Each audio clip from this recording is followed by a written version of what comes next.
On January 16, 1547, a solemn coronation of Grand Prince Ivan Vasilievich took place in the Moscow Kremlin Assumption Cathedral. He was later known as Ivan the Terrible.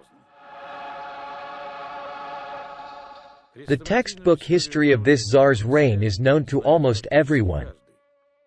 But not everyone pays attention to a number of very strange circumstances that are contained in the biography of Ivan the Terrible. So far, none of the historians have given them a reasonable explanation.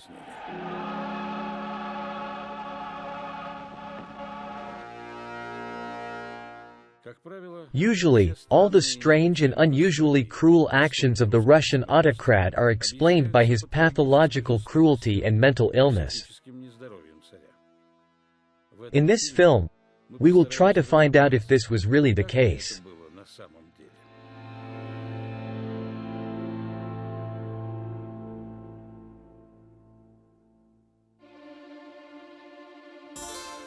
Every researcher of the era of Ivan the Terrible is faced with the fact that almost no authentic documents have survived from this time. The archives of the Oprichnina, which contained the court cases of that period, were completely destroyed.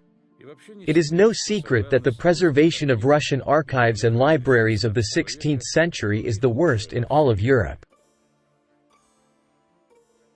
In many documents from the middle and end of the 16th century, one can see obvious traces of later tendentious editing.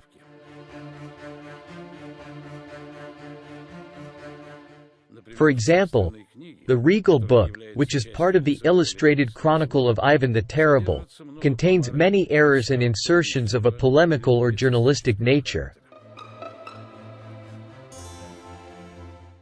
Most of Ivan the Terrible's own works have been preserved as a 17th–18th century version.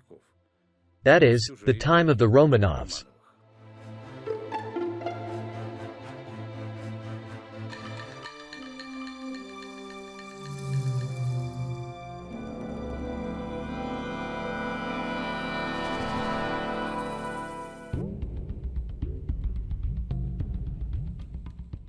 There are only 7 documents of Ivan the Terrible that can be considered authentic. These are a letter to Vasily Gryazny, a message to Simeon Bekbulatovich, Stefan Batory, Sigismund II Augustus, Grigory Hatkevich, Queen Elizabeth I of England, and a manuscript of the dispute over faith between Ivan the Terrible and Jan Rakita, and that's it. There is no famous decree on the Oprichnina, no obituary supposedly written by Ivan the Terrible after repentance. Not even the genuine Last Testament of Ivan the Terrible has been preserved. It is interesting that the supposedly authentic Last Testaments of other Moscow princes have been preserved. For example, 3 testaments of Vasily I Dmitrievich written 150 years before Ivan the Terrible. Even the supposedly genuine testament of Ivan Kalita, which is 250 years older than Ivan the Terrible's documents, has been preserved. But there is no genuine will of Ivan Vasilievich. The Last Testament of Ivan the Terrible has been preserved in a single damaged copy and without a date. The same is true for charters. 40 charters of Ivan III, the grandfather of Ivan the Terrible, have survived, but not a single authentic charter with Ivan IV's seal, although historians claim otherwise. But to prove this, often blatant forgeries are cited instead of authentic documents.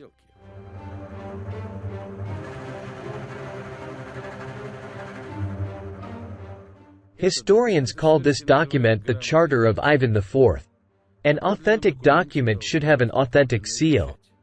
At that time, the seal was placed as follows. First, several holes were made under the signature, through which a cord was passed. The ends of the cord were twisted and fastened, usually with a wax or lead seal. All this was done to prevent the seal from being transferred to another document without damaging the seal itself or the paper to which it was attached. So what do we see on the alleged charter of Ivan the Terrible? It is quite obvious that the seal, along with the cord and part of the paper, was cut out from some other document and attached to this charter. Historians call this obvious forgery an authentic document. But if virtually no authentic documents of Ivan the Terrible have survived, then what is the traditional history of his life and reign based on? From what sources did historians assemble information about him? When a thoughtful researcher of history asks this question, it turns out that everything we know about the era of Ivan the Terrible is mostly a myth, not real historical facts. The creators of this myth were, for example, some contemporaries of Ivan the Terrible who had weighty reasons to hate the Tsar and slander him. First and foremost, these were some Western Europeans and Prince Karbsky, who betrayed the Tsar and his homeland and fled to Europe. In particular, evidence of the cruelty of Ivan IV is based on their writings. The reliability of these writings is very doubtful, and one cannot rely on them as a serious source.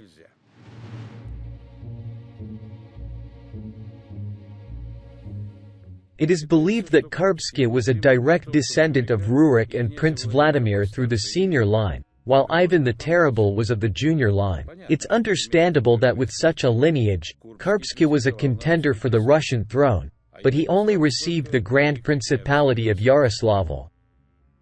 It's not surprising that Karbsky felt anger, envy, and resentment towards Ivan the Terrible throughout his life. The stories written by Karbsky and other Western European opponents of Ivan Vasilievich remained just stories for a long time. These stories became historical facts, allegedly truthful and authentic, on the pages of the historical works of the official historiographer of the Russian Empire, Nikolai Karamzin.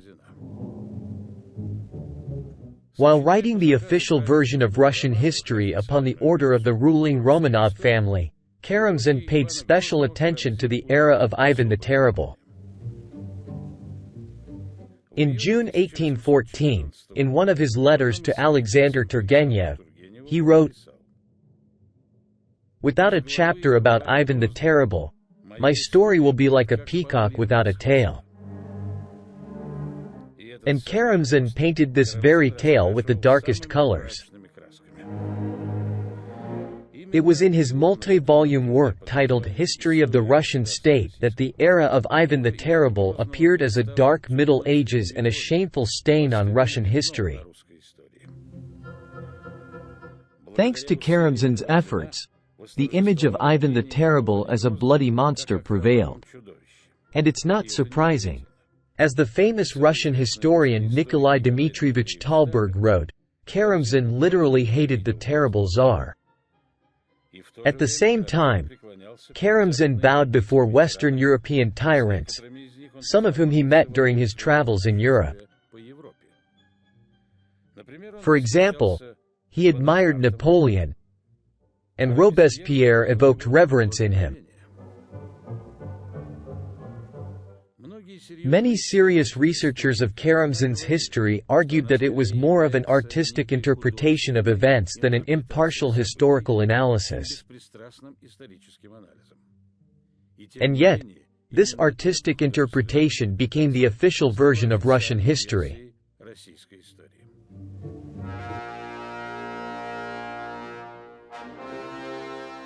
It should be said that the nickname the Terrible, which historians have been exploiting for centuries, was given to Ivan Vasilievich by his contemporaries not for his cruelty towards his subjects, but for the fear he instilled in Russia's enemies. Moreover, this was not the first case in Russian history. For example, Ivan IV's grandfather, also named Ivan Vasilievich, was also called the Terrible, and the Prince of Tver, Dmitry Mihailovich, whom his enemies called Dmitry the Fearsome Eyes. However, Today we adhere to the historical version that was once invented by foreigners. That is, we look at our past through the eyes of former and current enemies of Russia. When historians write about the so-called unprecedented cruelty of Ivan the Terrible, it is unclear how they reconcile this with historical facts. From the surviving documents, it is known that during the 50 years of Ivan's reign, no more than 5,000 people were sentenced to death. The vast majority of those executed are named in the documents. These people were guilty not of mythical, but very real conspiracies, treasons, and other crimes. At the same time, so-called enlightened European monarchies were exterminating their subjects by tens of thousands for lesser crimes. For example, in England in the first half of the 16th century, 70,000 people were hanged for vagrancy alone. And in Germany, in 1525, during the suppression of the peasant uprising, German authorities killed 100,000 people. Few people know that in the era of Ivan the Terrible, only 6 particularly serious crimes were punishable by death: murder, rape, sodomy, arson of a residential building with people inside, robbery of a temple, and state treason.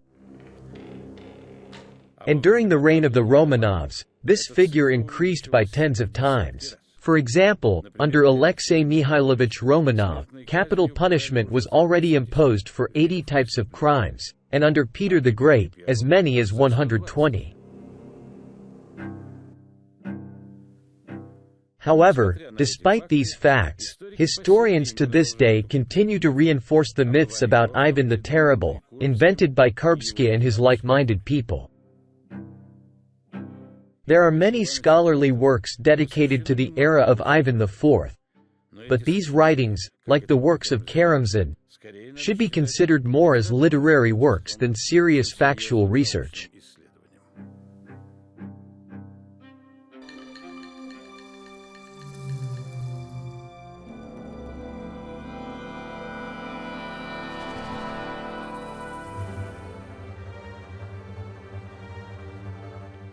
Not only the documents of Ivan the Terrible, but virtually none of his personal belongings has survived to our time. Today, only a few items can confidently be considered as personal belongings of Ivan Vasilievich.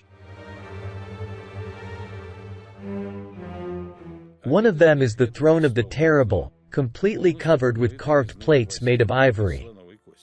An exact copy of the throne is kept in the Museum Reserve Alexandrovskaya Sloboda.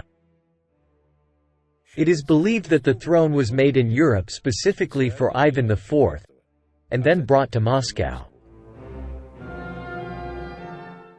In 2006, Russian scientists Anatoly Fomenko and Gleb Nozovsky studied the images on the carved plates covering the royal chair and discovered among them a zodiac with a horoscope. Today, many people mistakenly believe that horoscopes are solely related to astrology, fortune-telling by the stars, predicting fate, and other similar activities, far from science. But in fact, this is not the case. In the Middle Ages, horoscopes were used to record dates. These images show the placement of planets and the constellations of the celestial zodiac at a particular moment in time. For example, it is known that behind the altars of medieval German churches, special zodiacal clocks were sometimes installed. On these clocks, every day the positions of the planets and the constellations were displayed for citizens to observe. Fomenko and Nozovsky suggested that since a horoscope was placed on the throne of the Russian Tsar, then the date encrypted in the horoscope must have a direct relation to him. After deciphering the horoscope using our methods for dating zodiacs, we discovered that the date of February 9, 1526 was recorded on the throne of Ivan the Terrible.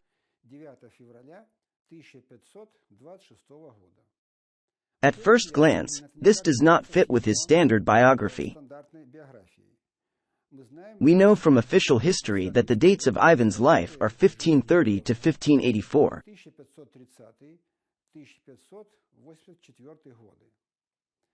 However, we also know that in Western Europe, where it is believed the throne was specifically made for Ivan, the birthdays of monarchs were typically recorded using horoscopes. Therefore, it is natural to assume that in this case, the date recorded on Ivan's throne is his date of birth. It turns out that the great Tsar Ivan Vasilievich the Terrible was born on February 9, 1526. But the official date of Ivan Vasilievich's birth is 1530, which is indicated in many chronicles. Could the ancient chroniclers have made such a mistake in all at once? After all, the birth of the heir to the throne, the long-awaited son of Vasily III, was a significant event and was celebrated throughout the country. Most likely, these chronicles, like most documents from the time of Ivan the Terrible, were edited during the time of the Romanovs. However, if Ivan the Terrible was indeed born on February 9, 1526, this explains some of the oddities in his widely accepted biography. For example, chronicles report that in November 1530, Grand Prince Vasily III and Grand Princess Elena, along with their son, Prince Ivan, were present at the consecration of the Church of St. Paraskeva Friday. According to the official version, Ivan was only 3 months old at the time. But the consecration of the church is a lengthy ritual that is performed in the presence of a large crowd. Could the Grand Prince have risked his only heir like that?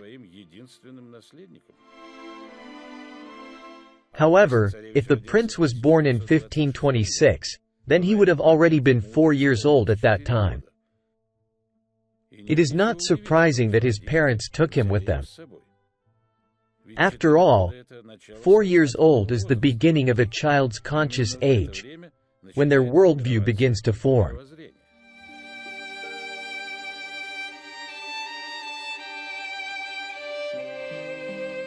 The hypothesis of Fomenko and Nozovsky about the correct date of Ivan the Terrible's birth can be verified using Orthodox saints.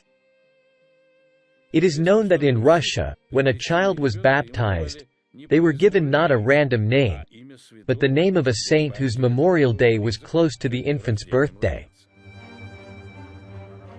And until the end of the 16th century, Moscow rulers had both baptismal and royal names. For example, Ivan III's baptismal name was Timofey, and Vasily III's was Gavriel. So what was Ivan IV's baptismal name? It is known that Ivan the Terrible was a writer and signed some of his works with the name Parfeni. Where did this name come from? It's a mystery, but now we can solve this mystery. The thing is, the name Parfeni perfectly corresponds to the calculated birthday we found, which is February 9th. The memorial day of Saint Parfeni is only once a year on February 7th after the Julian calendar. The difference between February 9th and February 7th is only 2 days. Therefore, it is likely that Parfeni was the baptismal name of Ivan the Terrible. Skeptics may argue, what difference does it make when Ivan the Terrible was born, in 1530 or 4 years earlier? What does it change? This should change our attitude towards the version of Russian history in the 16th century that historians defend. If they were wrong even in such a simple but important dating as the date of Ivan the Terrible's birth, then they can hardly be unquestionably trusted.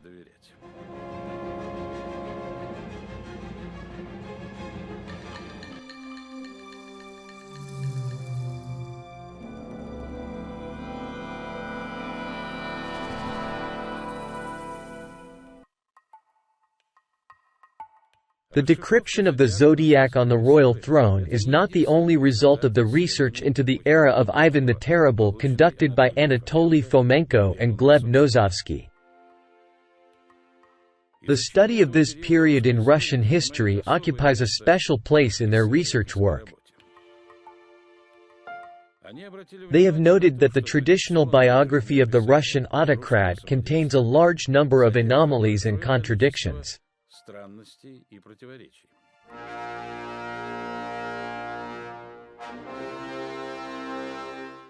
According to official history, throughout his life, Ivan Vasilievich committed acts that went against not only common sense but also the centuries-old tradition of the Orthodox state.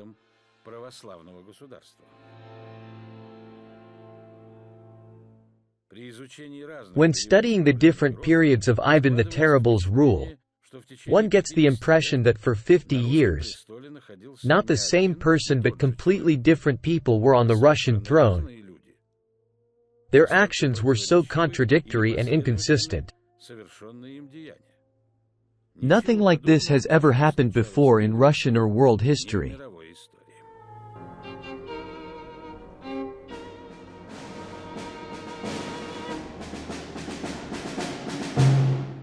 In January 1565, Ivan the Terrible left Moscow voluntarily with his family and entourage and abdicated the throne. According to traditional history, the Boyar Council did not accept the abdication and begged the father the Tsar to return and rule as he saw fit. The Tsar returned, but 10 years later in 1575, he abdicated again and instead raised Simeon Bekbulatovich to the throne.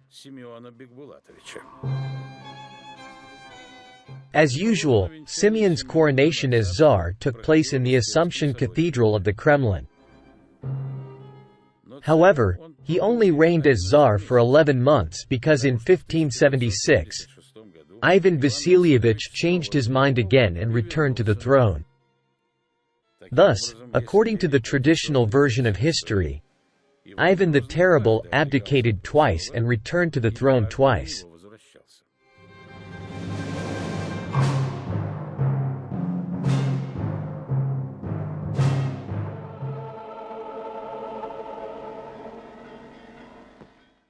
Another very strange fact. It is well known that rulers are crowned only once and sworn in once. But supposedly, everything was different in the case of Ivan the Terrible. He was crowned Tsar twice, in 1547 and 1572, and they swore allegiance to him as many as 4 times. Nothing like this has ever happened in Russian history.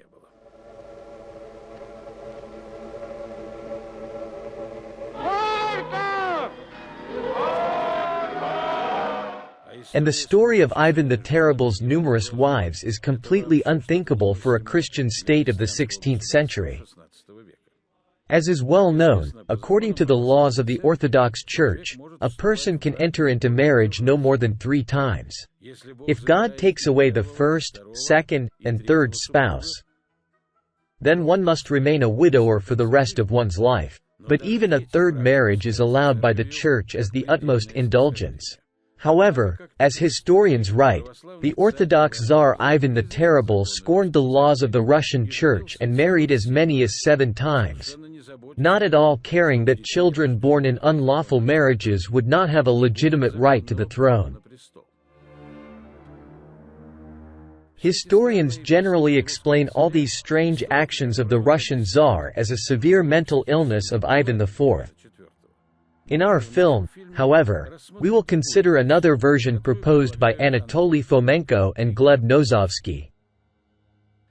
Our research has shown that Ivan the Terrible is not one specific person, but a collective image of 4 successive rulers who ruled one after another on the Russian throne.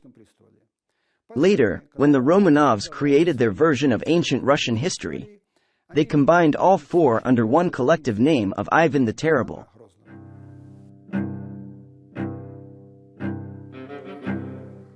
This version of the authors of the new chronology may seem paradoxical only at a first glance. When carefully studying this historical period, it is simply impossible not to see that the well-known image of Ivan the Terrible combines four different Tsars.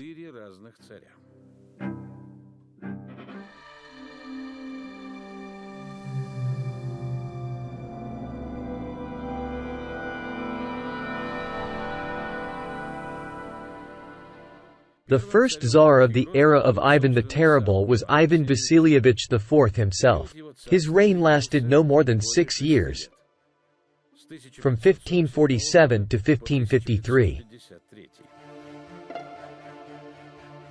On January 16, 1547, Ivan IV was crowned as Tsar.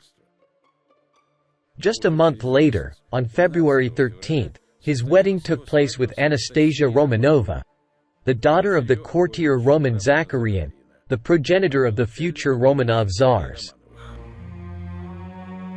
From that moment, the Zacharians sought not only to secure a strong position at court but also to exert significant influence on the internal and external policies of the state.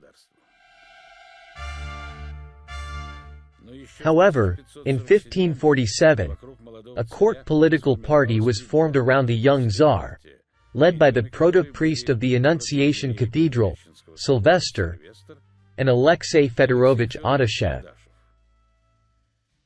In letters of Prince Kurbsky, this party was called the Chosen Council or a circle of newly emerged royal advisors.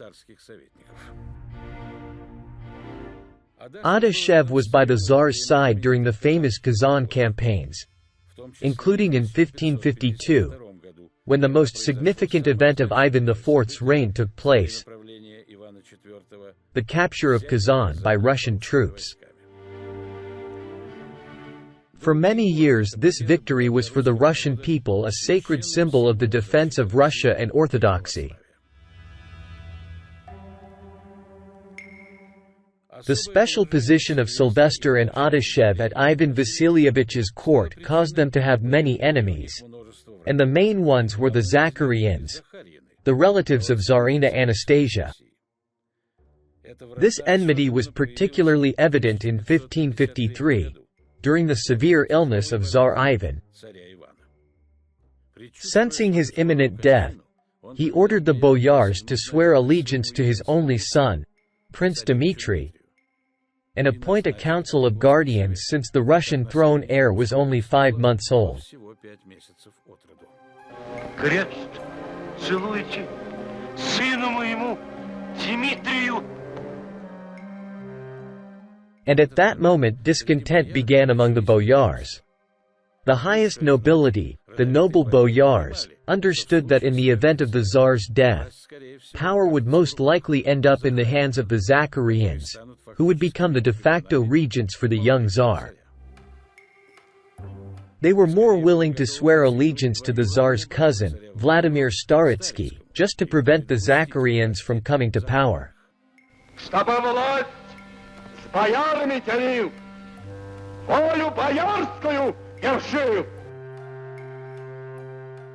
As a result of this clash, the Tsarina's relatives were eventually pushed away from the throne, and the guardianship council was led by Alexei Audashev. Despite his serious illness, Ivan IV recovered, but he could no longer govern the state. After his serious illness, Ivan the Terrible completely withdrew from affairs and became a holy fool. In winter and summer he could appear on the street in rags and chains. Today, perhaps, it would seem strange that a king appears in such a state and becomes a holy fool. However, in those times, holy fools were regarded with great respect, and the transformation of the Tsar into a holy fool made a deep impression on his contemporaries.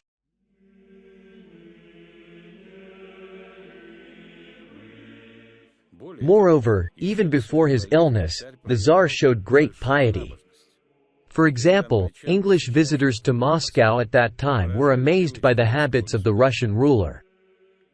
They noted that he shunned coarse pleasures, did not like hunting, but found pleasure in worship.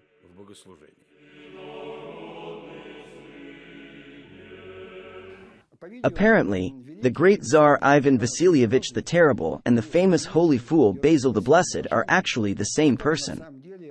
By the way, the name Basil or Vasily simply means king, or basileus in Greek. In 1557, the Blessed Tsar died.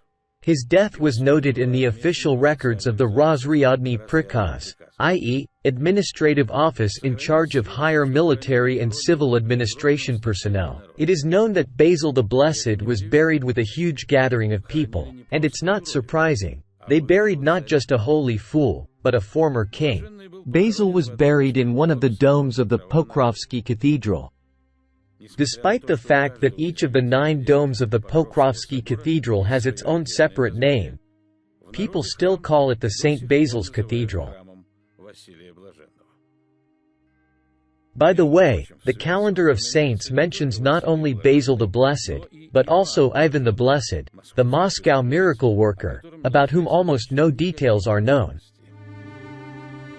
It is believed that he died in Moscow and his body was also buried with great honor in the Pokrovsky Cathedral. Most likely, we are talking about the same person, Tsar Ivan IV, who was buried precisely in the Pokrovsky Cathedral, which was built in honor of the conquest of Kazan. So Ivan IV could have been twice included in the calendar of saints, under the name Ivan and under the name Basil.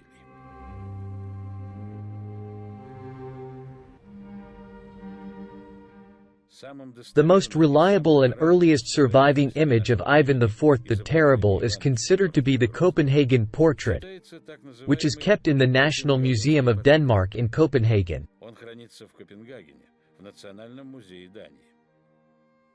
Interestingly, this portrait is painted like an icon with egg tempera on boards and in a pure icon painting style. The edges of the board protrude outward, and the image is placed in a recess, which is called an arc. An arc was typically made only on icons. It was not easy to cut such a rectangular recess in the boards and then level it. This was done in accordance with special church requirements. All old Russian icons were made in this style. On modern icons, the arc is usually not made anymore. Historians prefer to call this portrait a parsuna rather than an icon. A parsuna is a transitional style from icon painting to secular portraiture. Obviously, historians cannot acknowledge that the Copenhagen portrait is a true Russian icon. After all, they would have to either explain why the tyrant and polygamist was canonized as a saint or admit that the official biography of Ivan the Terrible is incorrect. But the existence of this portrait only confirms the version of Fomenko and Nosovsky, that Ivan IV was indeed a blessed one, canonized by the Orthodox Church.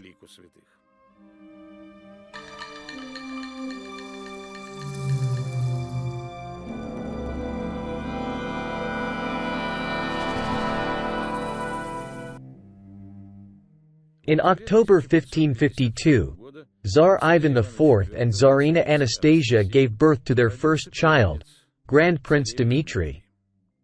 This happened 5 months before Ivan the Terrible fell seriously ill. Historians believe that Dmitry drowned a year after his birth, allegedly due to the negligence of his nanny, who accidentally dropped the child into the water. However, the authors of the new chronology have proposed a different version. The little Prince Dmitry did not die in 1553 at all. He lived for about 10 more years.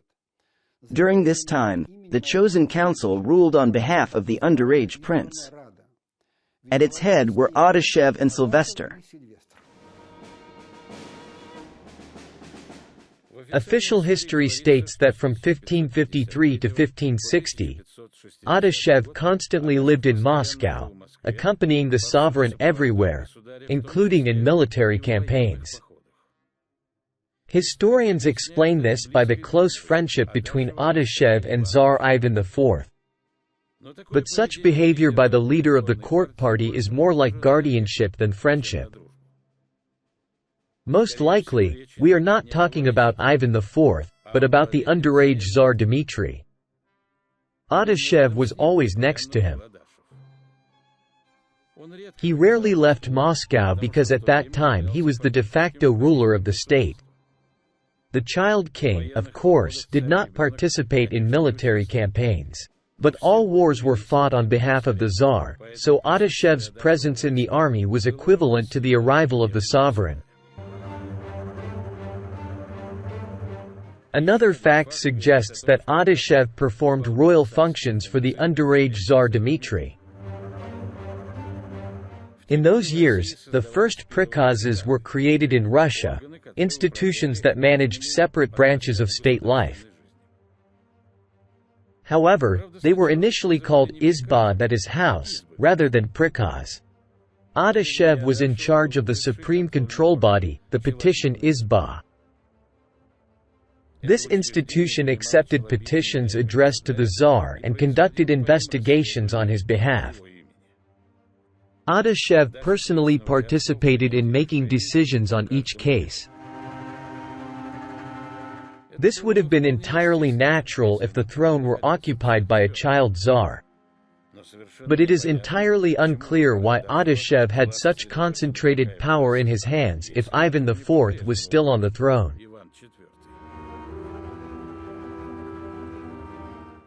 Some historians believe that Ivan himself withdrew from state affairs, while others claim that Adashev and Sylvester simply usurped power in the country. It is likely that this would have been possible in the case of a weak or incapacitated ruler. However, in traditional history, Ivan the Terrible appears in a completely different light, as a powerful and active person. It is difficult to imagine that he could have remained an indifferent observer of someone else's activities. This contradicted his nature entirely. It is known that Tsar Ivan IV, even when he was very young, personally dealt with matters in which his participation was not necessary at all. For example, at the age of 17, he himself resolved a complicated dispute between Boyar Ivan Sheremetev and the princes of Zvenigorat. And governing the state is a far more serious matter than a boyar's dispute. During the reign of Dmitry Ivanovich and the actual rule of the chosen council, the Russians won a victory over the Astrakhan Khanate in 1557. And in 1558, they began a war with Livonia. However, in 1563, Prince Dmitry died. In the later Romanov version of history, the death of Prince Dmitry was attributed to the year 1591, during the reign of Boris Godunov. This is the well-known story of his death in Uglich, where he was supposedly murdered. As a result, it was believed that Ivan the Terrible had two little sons, both named Dmitry, who died due to the negligence of their nannies. However, this is not true.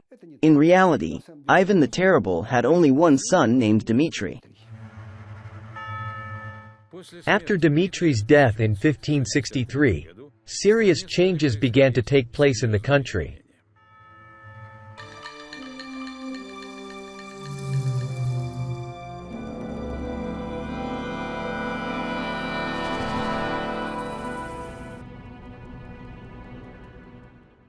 After the death of Prince Dmitry in 1563, Ivan, the younger son of Ivan IV and Anastasia, became the Russian Tsar.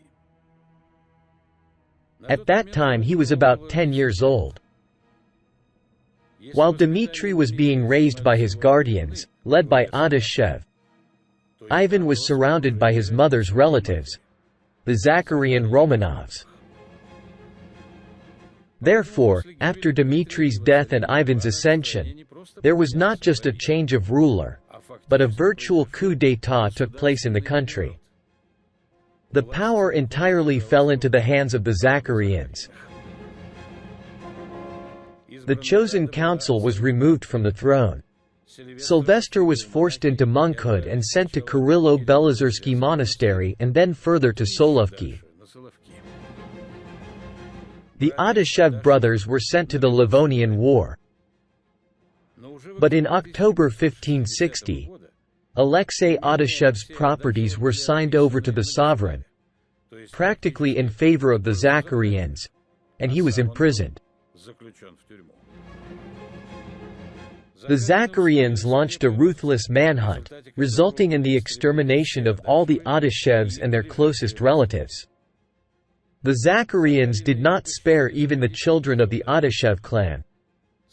There is a testimony that Anna, the daughter of Alexei Fyodorovich, who was married to Ivan Petrovich Golovin, survived the pogrom. But these rumors were not documented. Alexei Fyodorovich himself escaped execution, but shocked and outraged, he soon fell ill and died in Dorpat in early 1561. The famous era of the Oprichnina began after the defeat of the chosen council. The Oprichnina was officially established in 1564. The main initiator of its creation was Boyar Vasily Yuriev Zacharian. It was around the Zacharian clan that the ruling circle of the Oprichnina, a bloody terror that historians later attributed to Tsar Ivan IV, was grouped. The Oprichnina was not terror unleashed by Ivan the Terrible against his own people. No, it was terror unleashed by the Zacharian Romanov boyars against their opponents.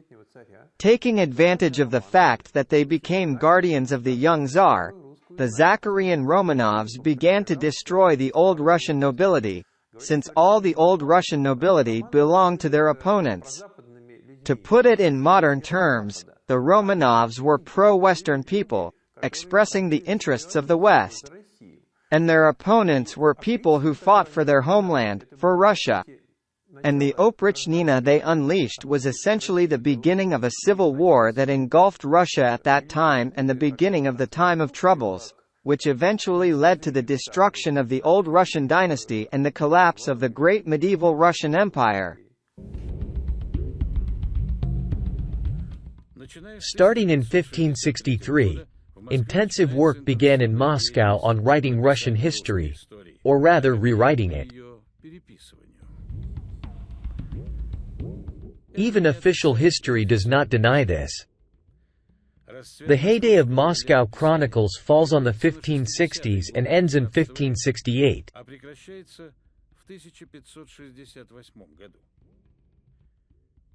Even before fully seizing the throne, the Zacharian Romanovs began to compose their own version of Russian history.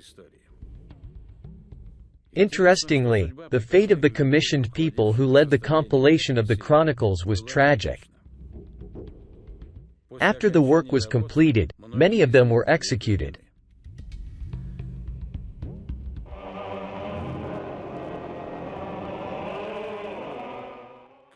Both the Zacharian Romanovs themselves and those who supported them were mostly low-born nobles striving for power. Therefore, their main goal was the complete eradication of the Rurik dynasty. The murder of the representative of the royal family, Vladimir Staritsky, and the mass executions of noble boyars exhausted all the patience of the military. In 1571, Moscow was taken by the enemies of the Romanovs. To conceal the true history of those events, Romanov historians depicted it as an invasion by the Crimean Khan. After the capital was taken, the famous Moscow affair began. It was during this period that Malyuta Skuratov, a devoted supporter of the National Party, carried out his activities. Later, the Romanovs tendentiously portrayed him as a bloody executioner. Malyuta Skuratov was indeed forced to act extremely harshly. but his actions were aimed at defeating the Zacharian group and their supporters. Thus, the first attempt by the Zacharian Romanovs to seize the Russian throne failed. And in 1572, a royal decree was issued prohibiting even the use of the word Oprichnina. In the same year, the third Tsar of the era of Ivan the Terrible, Ivan Ivanovich, was removed from power.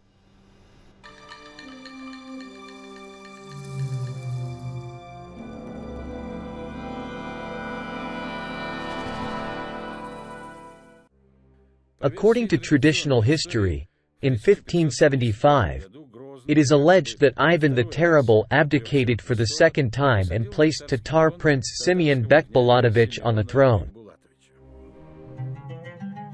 It is believed that before converting to Orthodoxy, he was called Sain Bulat Khan, and that during the reign of Ivan the Terrible, he and his father, Sultan Bek Bulat, joined the service of the Russian Tsar, converted to Christianity, and received the name Simeon. After Simeon's coronation, Tsar Ivan the Terrible allegedly began to travel around Moscow like an ordinary boyar, and shaft horse, and moved to Petrovka Street. When he came to the Kremlin palace, he sat on the side of the throne, where Simeon now sat, listening humbly to his orders. It is believed that all of this was just a prank, and that Ivan the Terrible remained the real ruler. Simeon only spent 11 months on the throne, and then Ivan the Terrible allegedly decided to end this performance and return to the throne, sending Simeon Bekbulatovich to the Grand Principality of Tver. Historians cannot explain why Ivan the Terrible replaced himself with a man who was not of royal blood but a baptized Tatar, let alone the fact that they do not have even one reasonable explanation for why the Terrible did this at all. This action of the Tsar resembles the behavior of a madman or schizophrenic, as Romanov historians persistently portray him. However, the surviving documents speak not of a joke but of a completely real ascent to the throne of a man who had royal origins.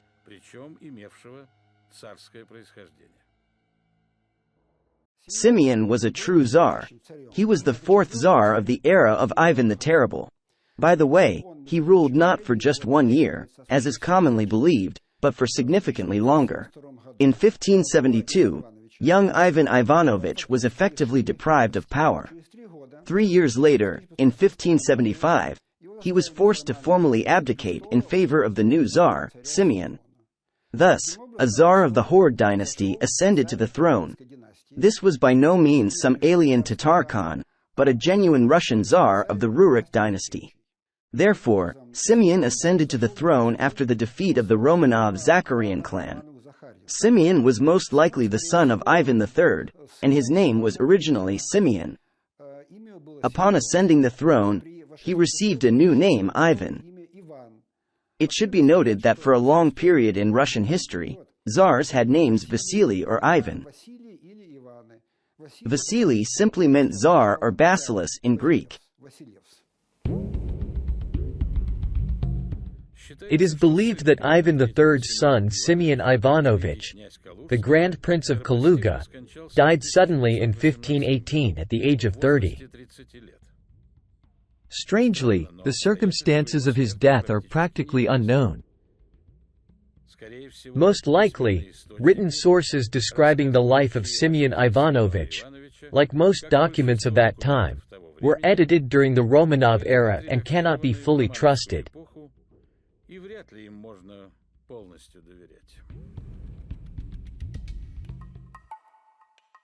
Fomenko and Nozovsky believe that Simeon Ivanovich did not die in 1518, but lived to a ripe old age.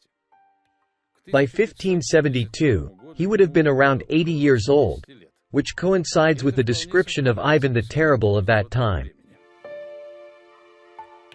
In the surviving documents, he appears before us as a completely frail old man.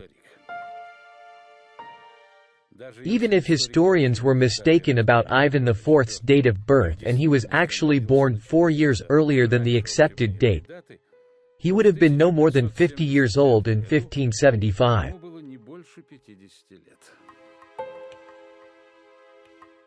Despite historians explaining Ivan the Terrible's early frailty as a result of his mental illness, it is more likely that these documents refer to the elderly Simeon Ivanovich instead of Ivan IV. Tsar Simeon Ivan died in 1584, and the throne passed to his son Fyodor Ivanovich.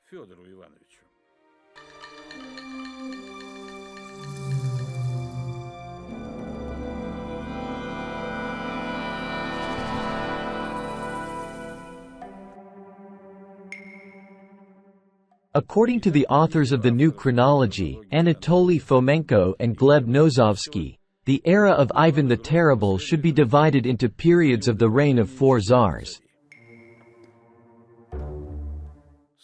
From 1547 to 1553, Ivan IV ruled directly. From 1553 to 1563, his minor son Dmitry Ivanovich sat on the throne. From 1563 to 1572, Ivan IV's other son, Ivan Ivanovich, was the Tsar.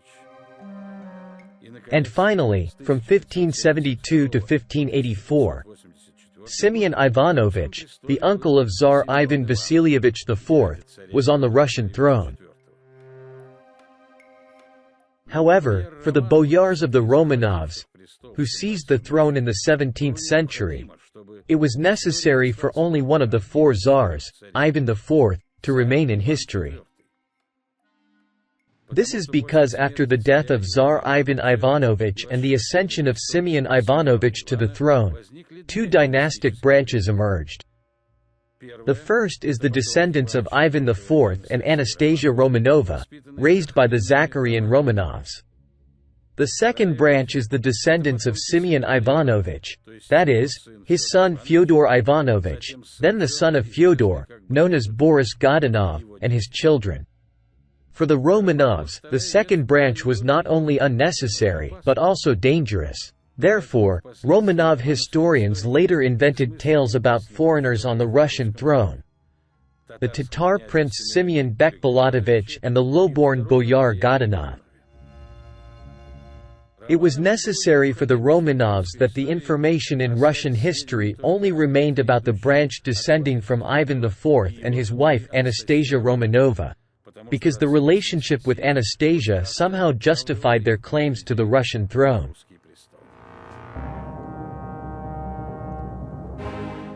The era of Ivan the Terrible is not just one of the periods of our history.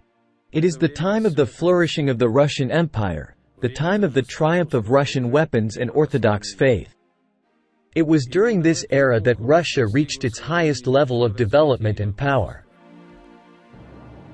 And the great Russian Tsar Ivan the Terrible was a symbol of the people in the struggle against external and internal enemies. However, for 200 years, historians, starting with Karamzin, have spun a web of lies around the name of the great Russian Tsar. And not just historians. Writers and filmmakers also engage in the propagation of this false myth. But despite the abundance of falsehoods about Ivan the Terrible that have been concocted over the past 2 centuries, our society is once again beginning to show an interest in the true facts of his life and is analyzing the results of his rule. Today, many already understand that any historical version must be based on serious scientific research, not on the fantasies of historians and filmmakers.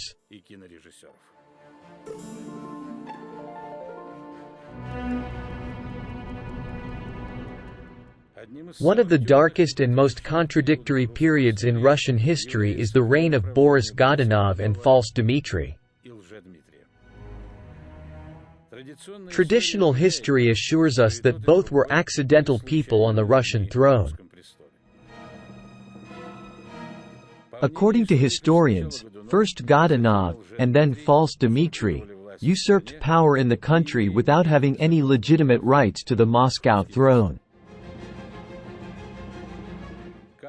To find out what really happened, watch our next film, Time of Troubles.